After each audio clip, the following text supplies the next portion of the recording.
Before we get started, I wanted to introduce you to the Center for High Performance Computing. The website here is chpc.utah.edu. This gives us a good overview of how the university supercomputer system is laid out. We have a lot of good metrics here that we can see who's using the system and how utilized it is. Each of the supercomputing clusters is segmented out into these different systems here. So Kings Peak, Notch Peak, and Lone Peak would be the general ones that we would be using. And the number of cores listed here is the number of physical processes that can be run on that system. If you've got a physical processor in your computer, oftentimes that might be 8 to 16 cores. High-end systems might have a little bit more than that. For our work, we'll probably only be using one single core at a time, but for our research work in the lab, we might use up to 100 of these at a time and run a simulation that might run for a couple of weeks or so. If we scroll down, we can also look over time what our cluster usage is. We should be running on Notch Peak General because we usually can see that there is a fair amount of free cores here. But you can always see when one big job spins up because we have a huge jump here. So what we can do is to actually log into the CHPC. We'll go to a site that's called ondemand.chpc.utah.edu. And it will probably ask you for your CIS username and password. The great thing about running things on the CHPC is it does not require us to install anything on our systems. We can set up a job to run and then just leave it and log out. You don't have to keep your computer on, and so it makes it really easy for us. The first thing that we're going to want to do for this assignment is up in our Files tab. We want to go to your home directory, and you're going to want to download the project file that I've uploaded onto Canvas and upload it onto here. So with the upload button, well, first I would want to go into, I've got my biology folder. I'll make a new directory that's spring 2023. And one good note here is don't use spaces in any directory or file names. Because of how the system is set up, it can cause some issues later on. I had to troubleshoot that one myself a little bit ago. So I think some of these files in here may not work. So spring 2023, and I'm going to upload this flat plate mesh file. This contains both the geometry and the mesh elements for this first flat plate simulation. We're giving you this because ANSYS does not include the design program that makes it easy to make these geometries and meshes, so it's a bit of a convoluted and complex process. So now that we've got that, now we can actually run ANSYS, and I'll do that over in another window.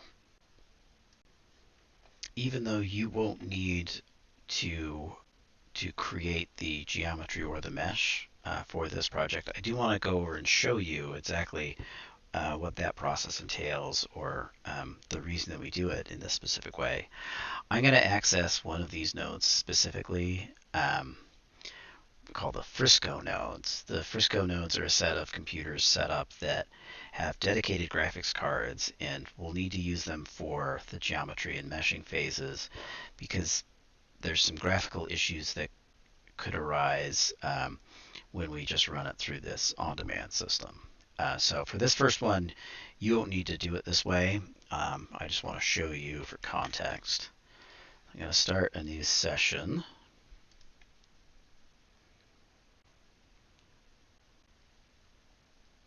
And effectively what I'm doing is I'm just remoting into a Linux system that gets kind of spun up as a virtual computer.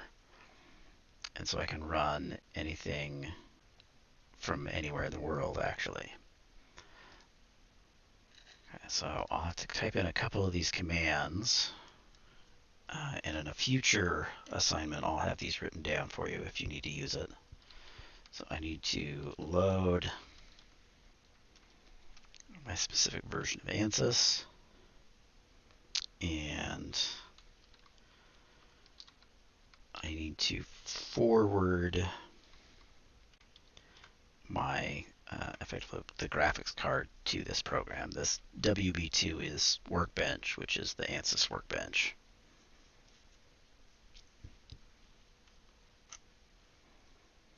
So this will take a second to load in. Do be patient when you're running through this system. You will have some small delays in between the clicking and things getting activated because you're controlling a computer over the internet. So there will be a little bit of lag associated with it.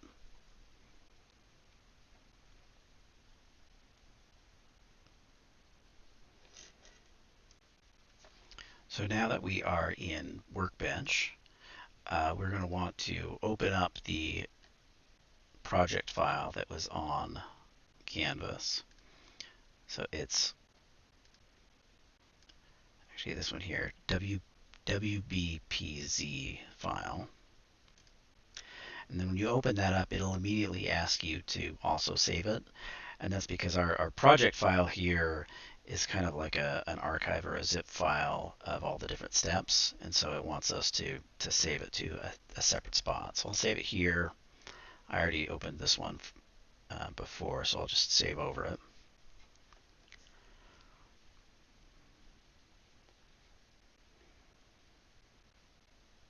And again, this generally will take a minute or two to load up into the memory. Okay, so now we've got our project set up.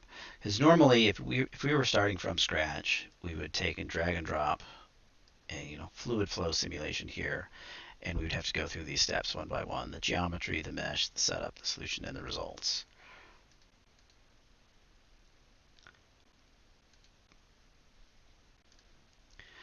Now, I won't go into the geometry here because this was created with a separate program that's not included in our ANSYS package, but I can go into the mesh because I want to show you some specific reasons why we meshed this project in a certain way. And the meshing is creating those smaller squares out of this larger simulation to then show the differences between square to square effectively. So this will start and give this a second while it starts the meshing program. You can think of each of these like geometry mesh as almost different programs themselves that run in this workbench as like an operating system.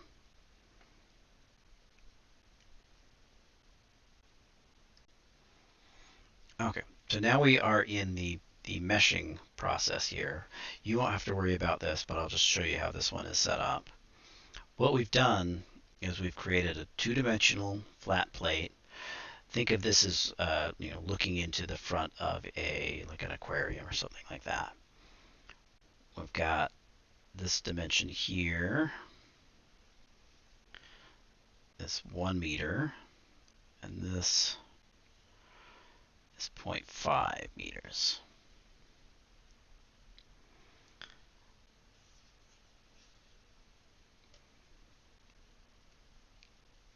And normally what we would do is we would want to split this up into a bunch of these squares.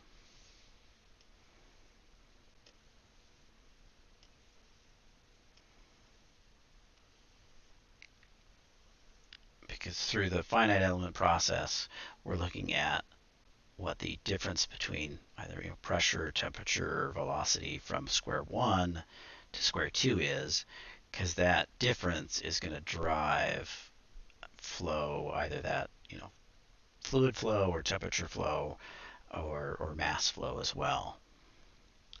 But if we have this all even squares, we probably won't get a very good result because there's going to be a lot more interesting stuff going on here close to this wall than out here where we expect all the flow to be pretty uniform.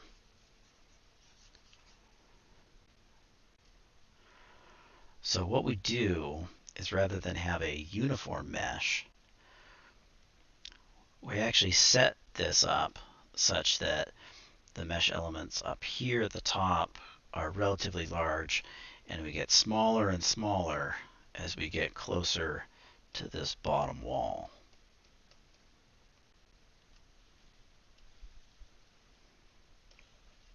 I might even be able to zoom in here a bit.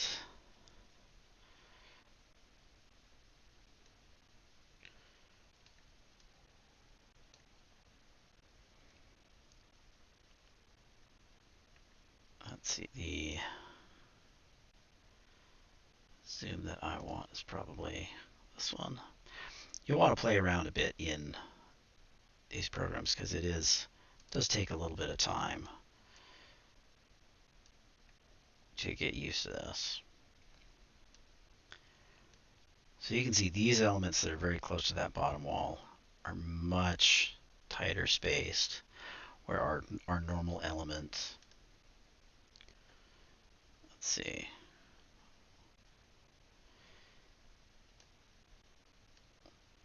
it's about, let's see, 0.01 meters wide this way, but much less in the vertical direction here.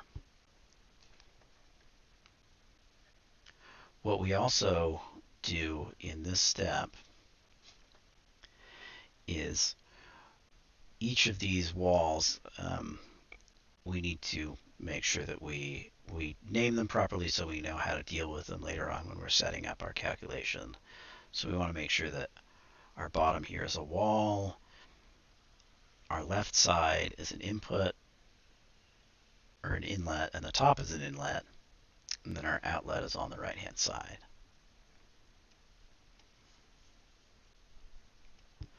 So we should be able to see this if we go into named selections, and we see our plate, which is that bottom surface. And here, this is a standard naming convention called far field, which just means it's usually any inlets and outlets of a simulation we call far field because they're far away from the domain or the area that we're interested in. And here, our domain is the entire surface of this plane. So I'm going to exit out of this, and I'll go in and log in with the traditional method. It's the method that you'll be using through the standard on-demand system. And I'll actually show you what will happen if we go into the meshing step with that. You'll see some graphical errors that we're going to try and avoid. Now we're back in our standard on-demand window, the same place where we uploaded our geometry here. What we can do is go to Interactive Apps, and then we're going to want to load up ANSYS Workbench.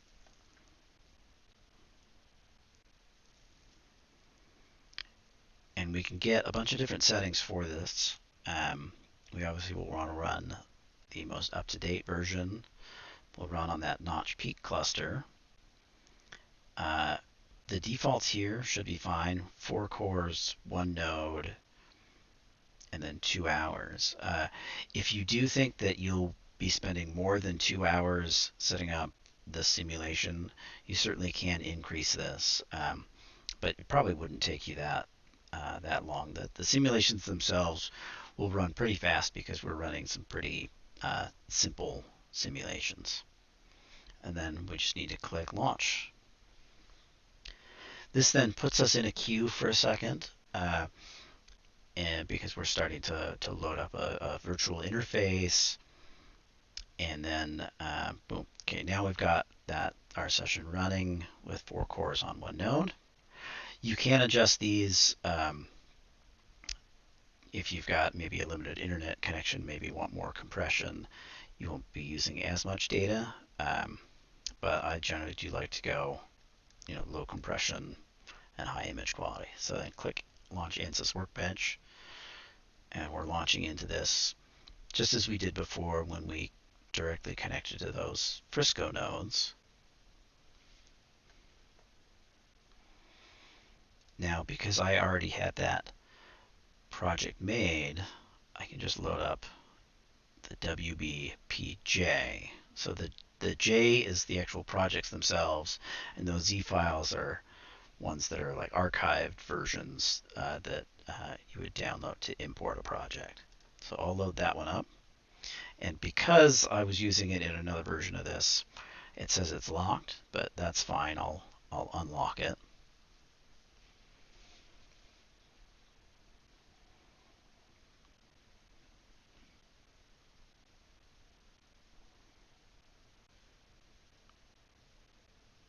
Okay. Now we've got our same project in here. So I'm going to go into the mesh in this version, and I'll show you what kind of issues that we encounter if we're loading up the mesh and the geometry steps in this version of on-demand versus when we load it up by directly connecting to a Frisco node.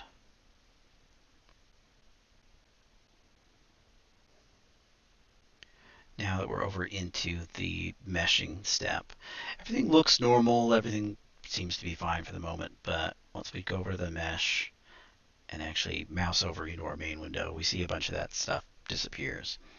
If we hover over it, we can see the outlines, and if we do a middle click and move, we can see those elements do show up, but we get a lot of this ghosting if we're running directly on these and not from the Frisco node. So you could do your geometry and meshing directly from this. It's a little bit of a pain, but it's doable. But we were able to figure out that if we directly connect to these Frisco nodes, that'll help. But don't need to worry about this for this first simulation. So I'm going to close out of this, and then we're going to go to the setup step where we actually set up all the conditions for this simulation.